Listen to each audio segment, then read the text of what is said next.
Good morning, everybody. Welcome to the second seminar in Academia in the Wild program, in which we investigate the relations, the new relations forming between academia and the university and the wider community, and the ways that these relations are reforming or should reform university in the 21st century.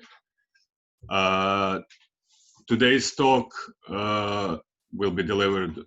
Today we talk with Andrej Kljun from Center for Culture of Dialogue, relating to their project Food and Community, which is essentially, which was a great example of a relation between the civil sector, the NGO sector, working within the questions of food waste and food donations and food insecurity, and the university as a part of a research part of the project.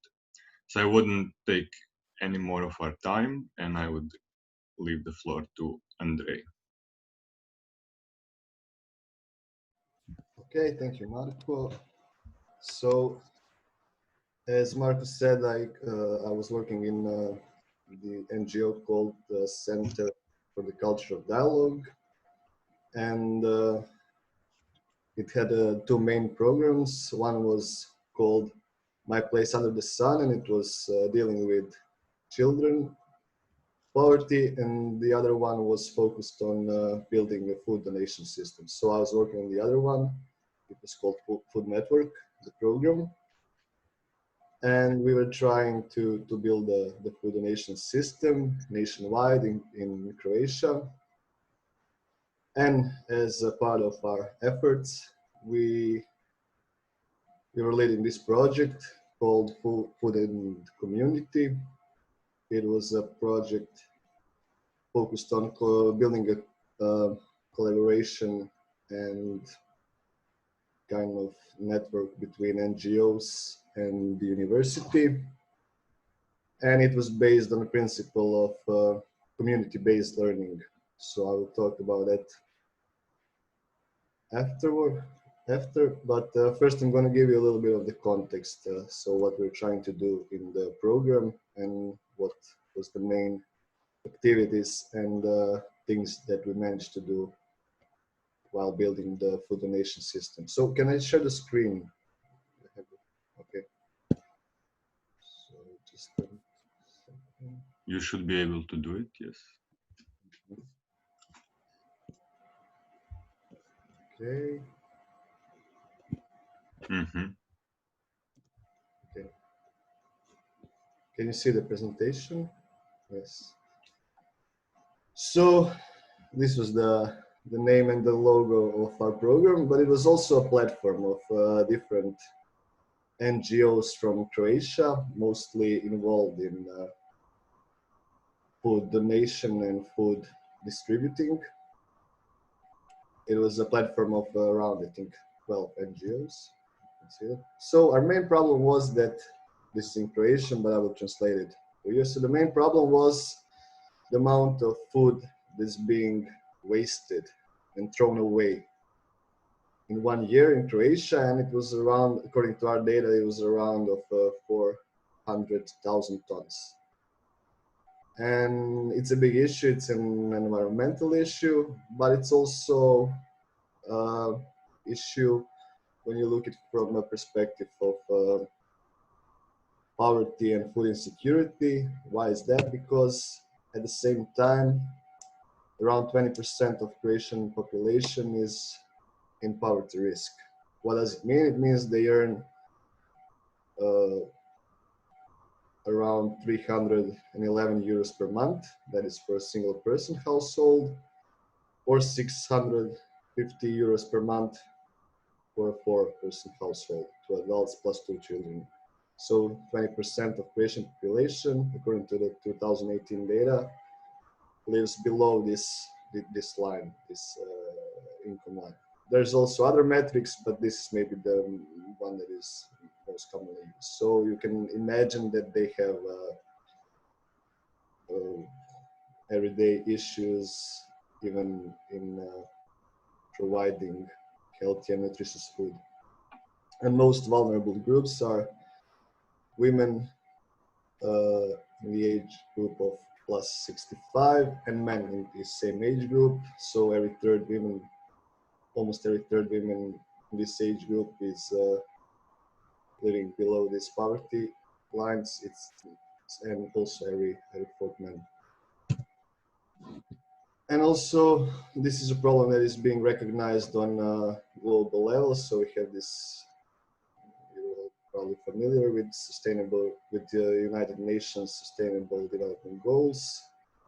So we were covering the first two, no poverty and zero hunger, but also the 13th goal, which is connected to climate action, because food waste is also a big source of GHG, so mostly carbon dioxide and methane, so greenhouse gases. So it's also contributing to climate change and global warming.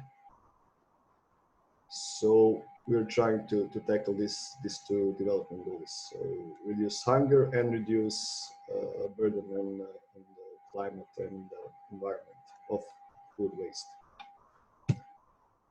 And also, this is another big source of our guidance, and it's Paris Climate Agreement, in which I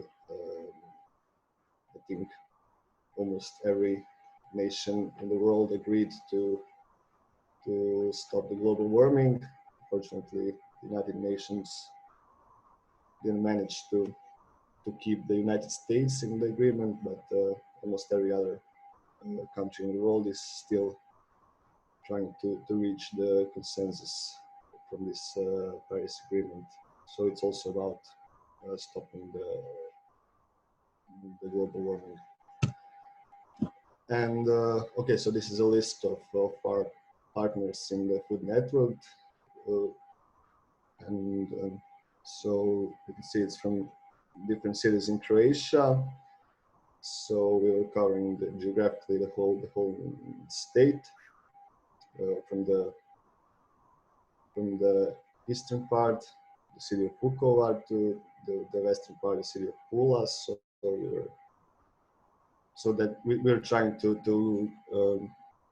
get a nationwide reach with our advocacy and our actions. And one of our biggest initiative was called Food Donation Free of VAT, of value-added tax.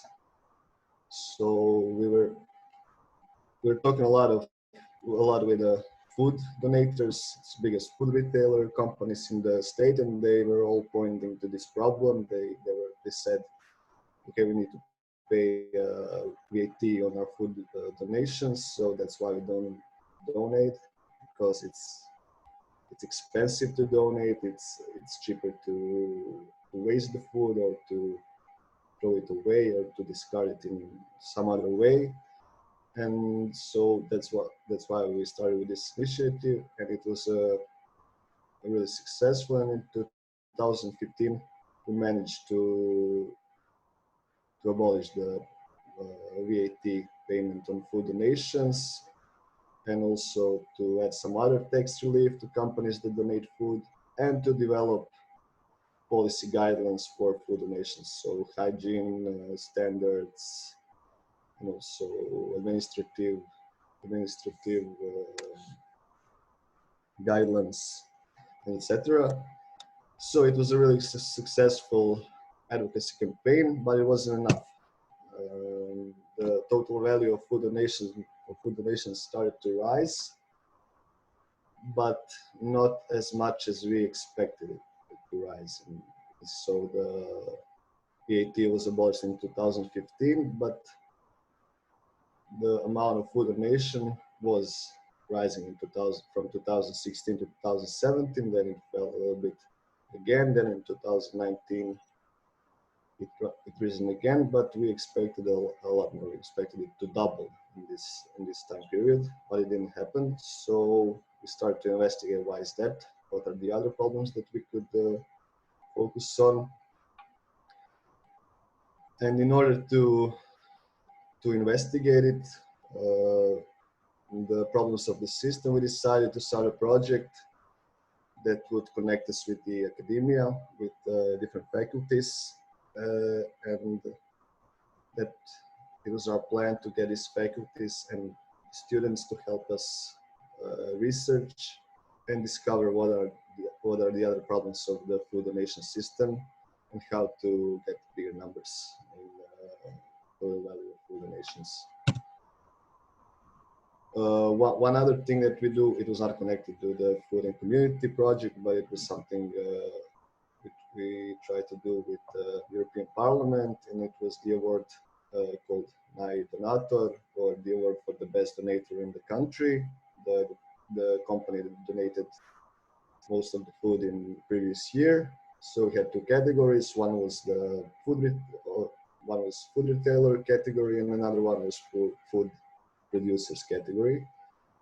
So every year we presented the award in the offices of our MP in the European Parliament, Biljana Borzan. And we had a lot of national coverage. A lot of media were really interested in this. So it was one thing that helped these numbers to grow.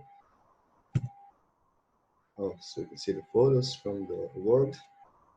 This is from the PR departments of Konzum, the big food retailer, and Dukat, the food producer.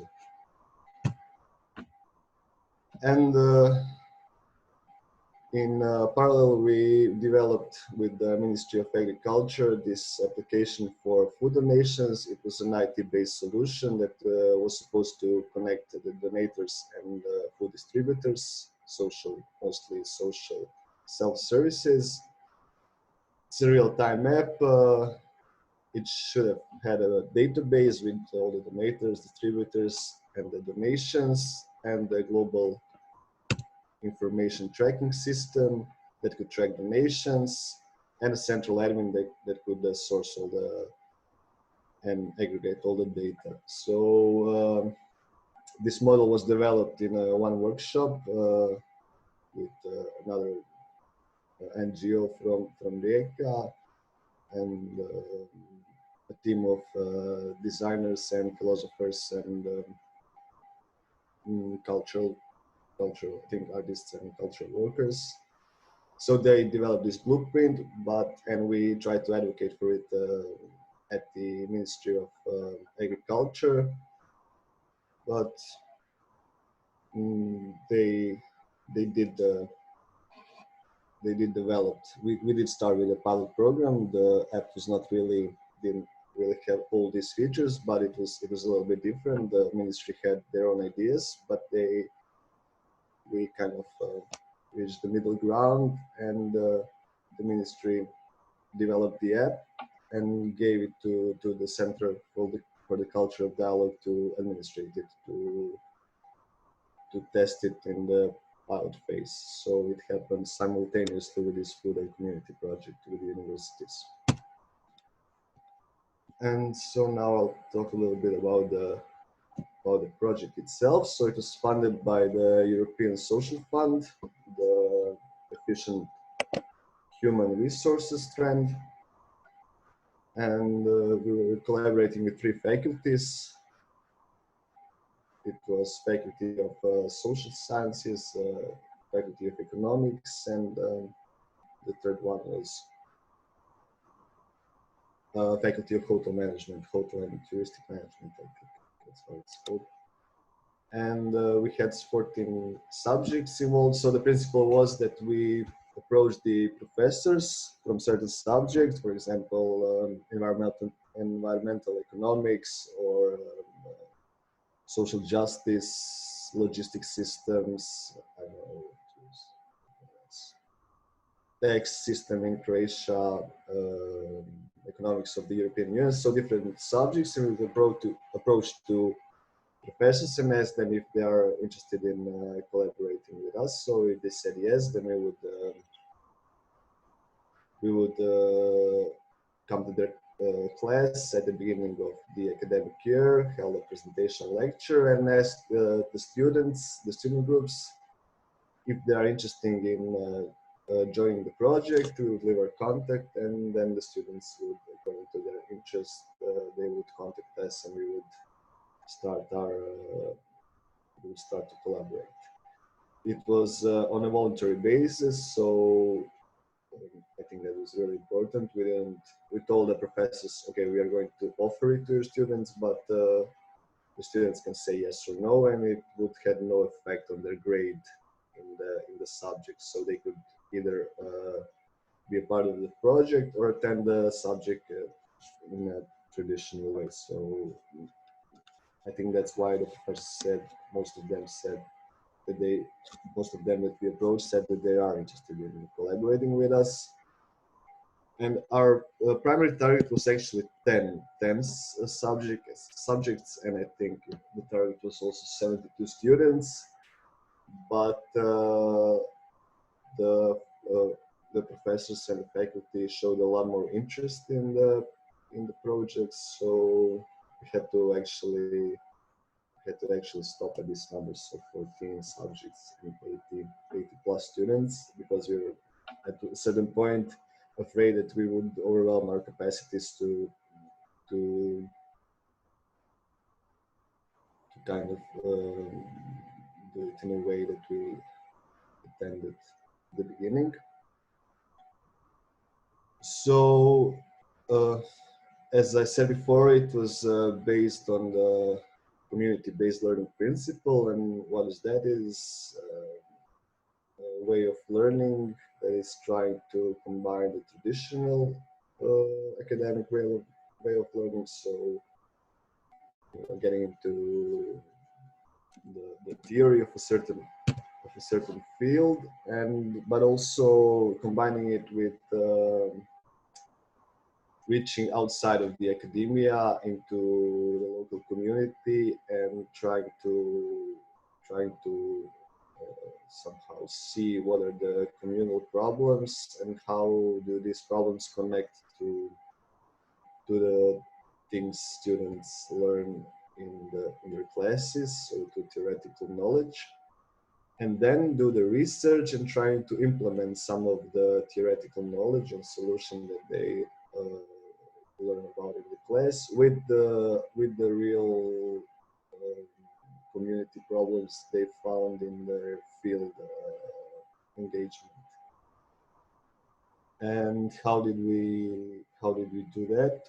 So as I said, we offered it to students, and to the ones that contacted us afterwards, the ones that were interested, we held further consultations. We explained what do we know. We offer our insights into the coordination system, different actors, different groups are involved in the system. Also, what we see as the biggest problems, and we gave them and introduced them to the actors we knew from our city. For example, the social self-service, but also to the contacts we have with the big retailers or food producers in the region. And we, of course, we asked the students to think about what would they research, and also to talk to the professors and to see what would fit into the subject curriculum. And then when they chose their team, they would start the research, and they could contact us at every point, and we would help them further with our ideas, contacts, and insights. But also we developed this series of field actions that were based in, that were trying to to raise public awareness on the issue, but also to have this more tangible result in we were trying to donate food actually from the streets, from the malls, from schools, from the faculties, and how we did that. We actually gave the students we gave them the model how to do it, and we asked them to organize it by themselves. Of course, we were helping them with our support and some knowledge how to do it, but we were trying to get them to organize themselves and to do a lot of that work that was necessary to successfully uh, successfully perform these sections. So it was actually the work was it was a lot of things that we kind of thought that it would be useful for them to try it and to get this experience. So they had to, I don't know, they had to contact the media, they had to inform the media about the actions, they had to do the marketing part to develop the identities, the visual identities for certain actions. So they had to contact another students from university, artists and designers, and they had to organize the logistics to organize the spot where they would collect food donations, to transport it afterwards, to store it, to store the food, to social self-service. And they also had to like do something that is maybe similar to some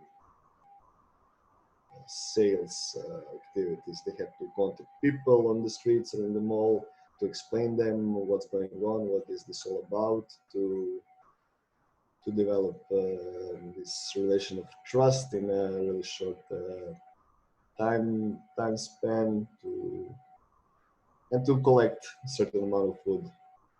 And we were all also, so we had a series of these events, and we were also tracking with the students their experiences, their satisfaction. We were tracking it with questionnaires and like student diaries. So we would analyze the results, and it was going on through 2 semesters, so winter and summer semester, and we were trying to track their opinion and to do some changes, maybe try different things as we went on with the project. But they're really their experience was mostly positive, and they were really happy to step out of the academia and to get their own insights on the community problems and think through it and see if they can come up with certain solutions. And why did we did it in this way? Because the whole food donation system, it was not systematically developed, so it mostly did. It was mostly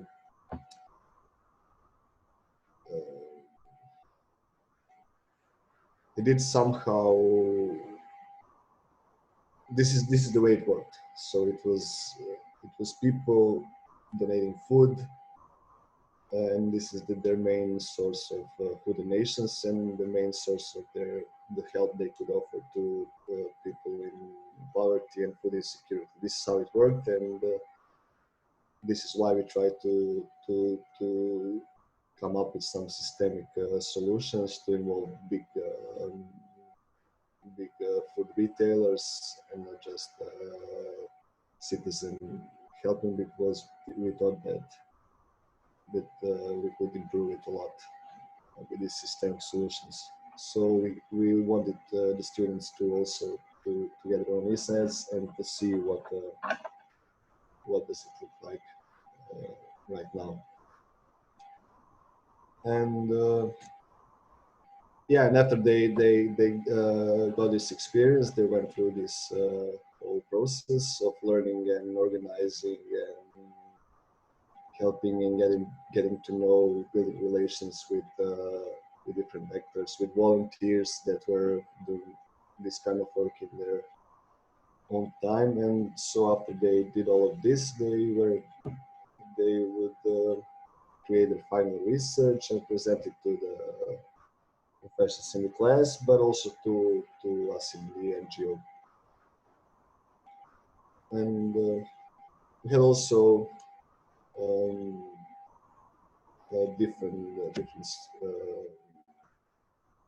different kind of actions in our project. We're developing some information and educational resources and materials, and we also wanted to raise awareness about this food waste problem and how to tackle it. So we had also actions of how to workshops on how to compost food. But I want to focus now a little bit more on this collaboration with faculties and students. And so, okay, I will talk a little bit more about this. This was the biggest action that we organized, and it was an action of public on-site preparing of donated food. So we chose the public space, one of the most frequent locations in the city. And we had a large network of partners here. We included the social self-service from Rijeka. We were trying to raise awareness of their situation and also to get some donations in cash for them in order to help them develop their processes and efficiency. And how did we do it? We first collected the food donations from the two of the biggest retailers in the country. And then we also invited this Jesuit refugee service NGO that is helping the refugees integration in the communities. And we previously had some relations with them, and we knew that they were trying to make way for a group of refugees to come to the city of Rijeka and to integrate into the community. So we arranged with them to come with a team that would prepare the meals on this public location from the food that was donated. And it was mostly traditional Middle Eastern meals from Syria and Iran. From Syria and Iran, yes. And so they were preparing the food. The volunteers and the students from our projects were helping in the organization, but also in the cooking, collecting donations. And so this was the identity of the action that was developed with another team of students from the faculties, from the Faculty of Arts, Applied Arts, and it was really successful action. We got nationwide media coverage. Also, a small report was in the national television.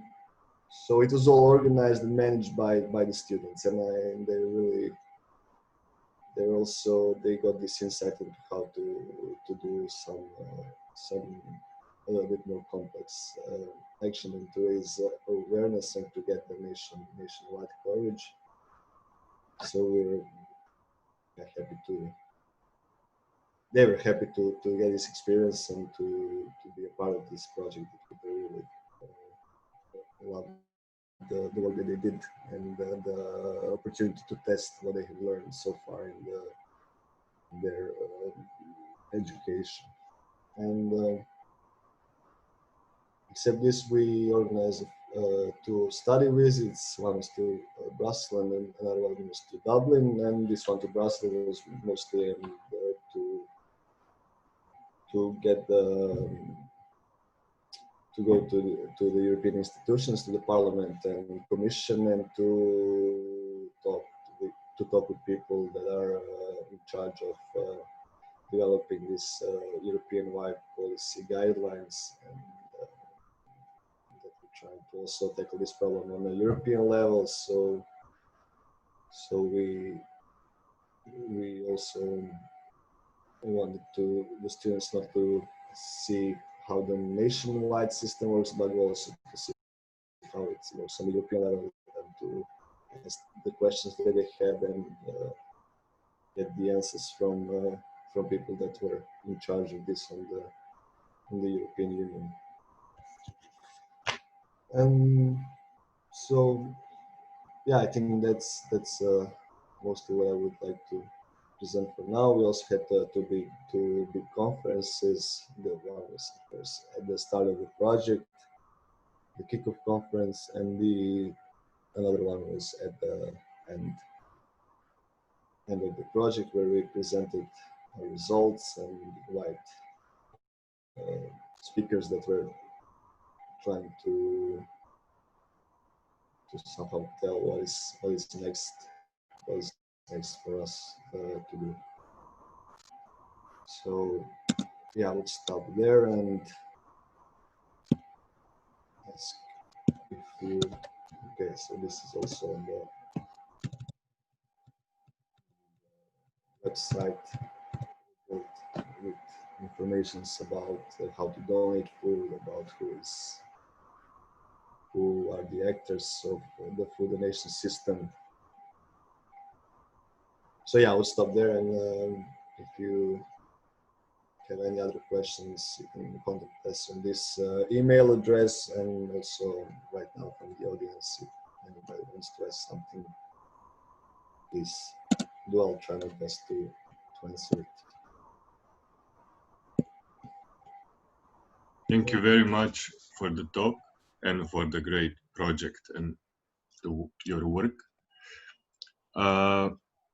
So the first thing is this community-based learning, this sort of the idea of students being involved. This essentially, as far as I'm aware, at University of Rijeka, this happens mostly through specific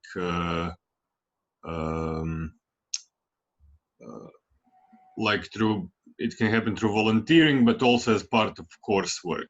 This is the idea. But in these instances, the students can sort of choose out of a range of projects and NGOs and so forth. I know that, for instance, while European Capital of Culture was, I mean, it's still happening, but the idea is that students sort of chose a lot of European Capital of Culture and so forth. So basically, like, each year they have a host of different subjects that they can join, different actions in the real world.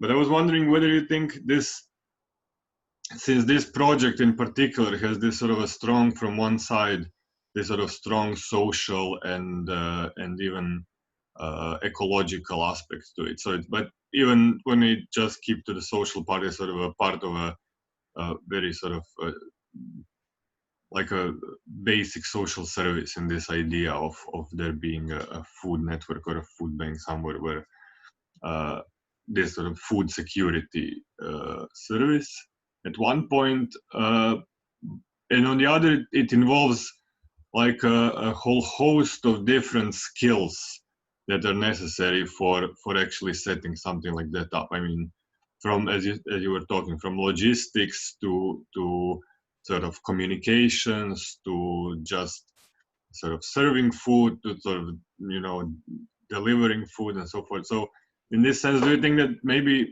that there would be an advantage to sort of keeping just, how should I, to just sort of sustaining this specific program as something that is good for students?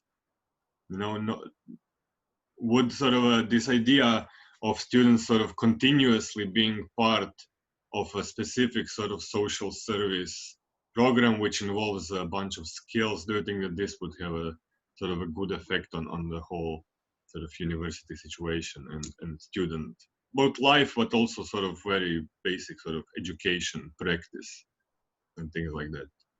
Yeah, I think yes, because it's one of the things that students are eager to point out when you ask them what do you miss in your education, and they all, they often say that this opportunity to somehow test things they learn in, the, in their formal part of education. They want the opportunity to test it, to see how, what kind of reactions they would get from the surroundings in the context that is not, but it's not this predictable and this protected as academia is actually. So when they step out of it, out of academia into the, you know, when they have to communicate uh, with business partners, with I don't know, groups of students from another faculty that have another, maybe, you know, it was interesting because you had this group of students from Faculty of Economics. They had to collaborate with a group of students from the Faculty of Applied Arts. So they were, you know, it was the first time they encountered this kind of communications with each other as a group, and they had different maybe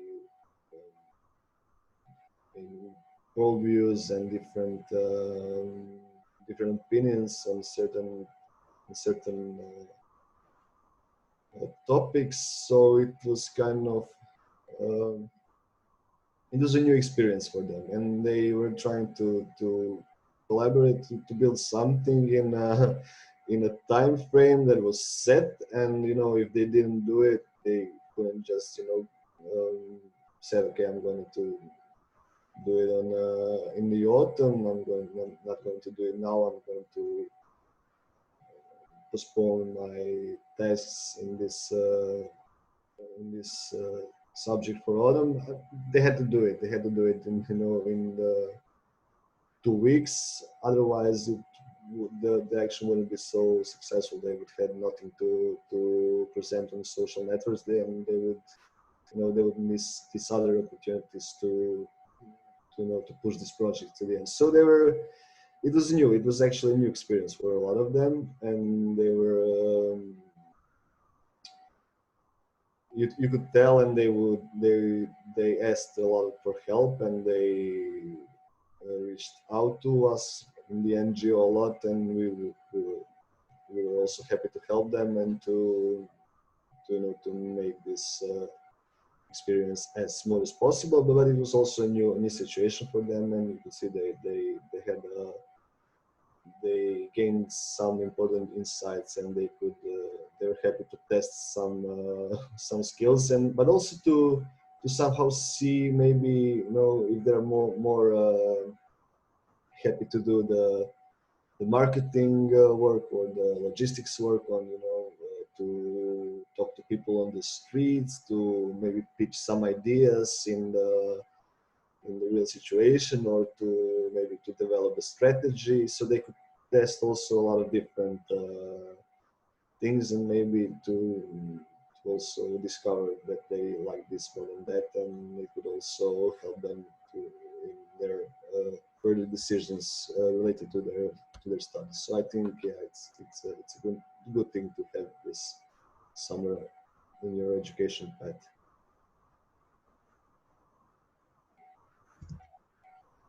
Yeah, I also think in terms of like sustainability of some practices, that this idea of having a specific sort of part of students can always like contribute to, for instance, food network in some sense, in some whatever is happening at the moment or whatever action is next, to this sort of sustainability of new people coming in.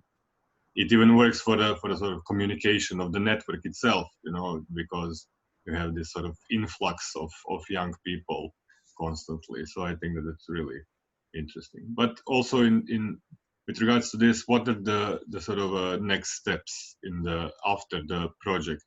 The project is finished, but the food network is supposedly sort of moving on, right?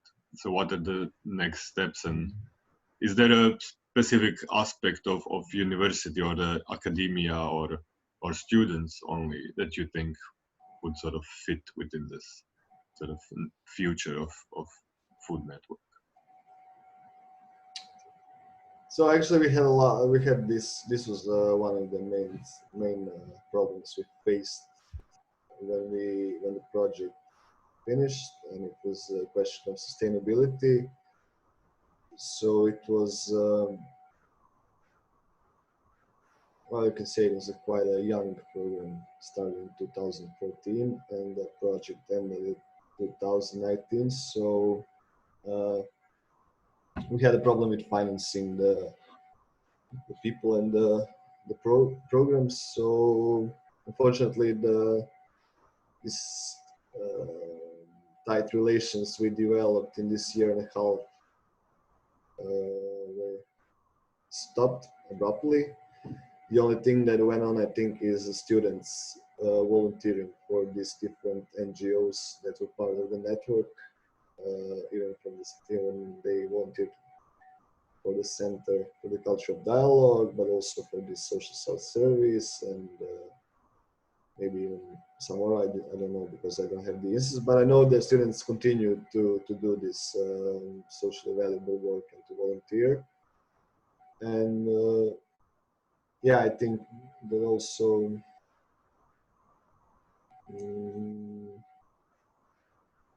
so I think that also maybe the student body get to know actually what an NGO is, because a lot of them had no idea what an NGO is and what an NGO does and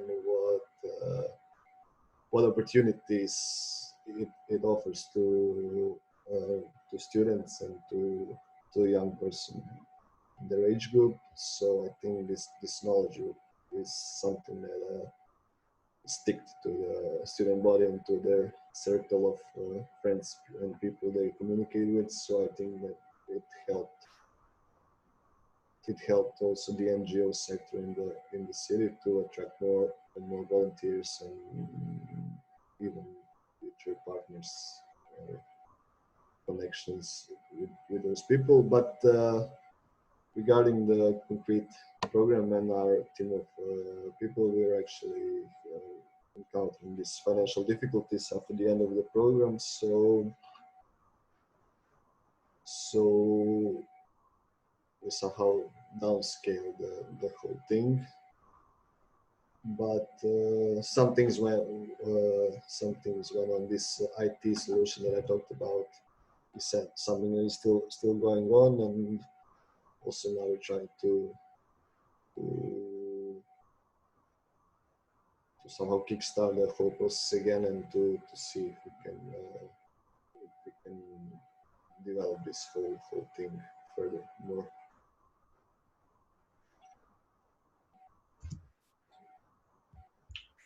Okay. Thank you very much for this. This was great, and I hope the program sort of picks up, and I hope the food network really grows. And also, it's great that you said that students were sort of stayed to volunteer. So this whole idea of like just sort of getting in contact with an NGO, just sort of being a part of an NGO for a brief time, sort of probably changed the way that they sort of see things, but also the idea that they want to sort of continue contributing to the community in whatever the ways are available at the moment. I think that's a great sort of legacy by itself. So in this sense, but also with regards to food network, I also think it will grow. And also this sort of idea that we should somehow that this that university should also sort of, you know, keep supporting the development of these of food network, which again is sort of a like a really should be somehow understood as a very sort of fundamental social service in this sense. So the thing that it sort of depends on you know, project-based financing is also in itself sort of something that probably needs to be fixed in the long run. Thank you very much for this, and good luck with further work. So Thank you for inviting me, and yeah, I hope we will continue with our great work. thanks. Ciao.